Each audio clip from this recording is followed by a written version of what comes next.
Okay, a few more flight videos later. Let's have a look at the version of this airframe that's been set up for 2S operation. So this is actually the same airframe as we use for 1S setup for the standard version. So let's have a look at the components we're using here. So first of all, back here we've got the AP05 motor. This is the 3000 kilovolt 2S version.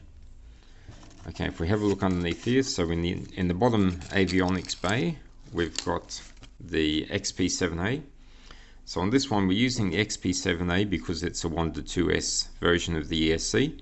And you can see these three wires here, that's actually the BEC, running at 5.5 volts.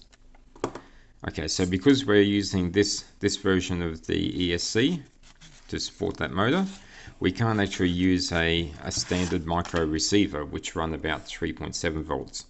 So on this one we're using this version. This is actually an FrSky receiver here, and that receiver can actually run all the way up to 10 volts.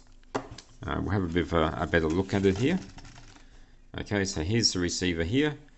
It runs all the way up to 10 volts, so we can use that on 1S to 2S.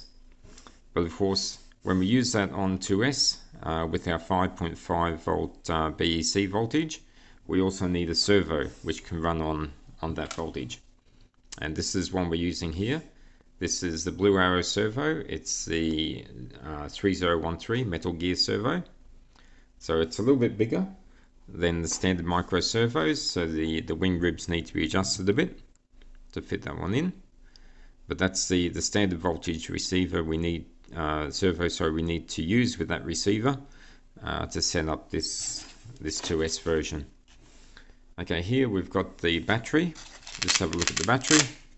So this one here is a Nano-Tech battery, and this one is a 35 to 70C 2S battery. That's a 260 milliamp hour battery.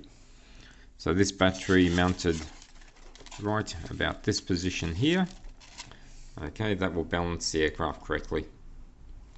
Okay, so that's the setup we're using for the 2S version of this aircraft. So it's just a standard airframe, but the components need to be adjusted for 2S setup. Okay, let's see some more flight videos.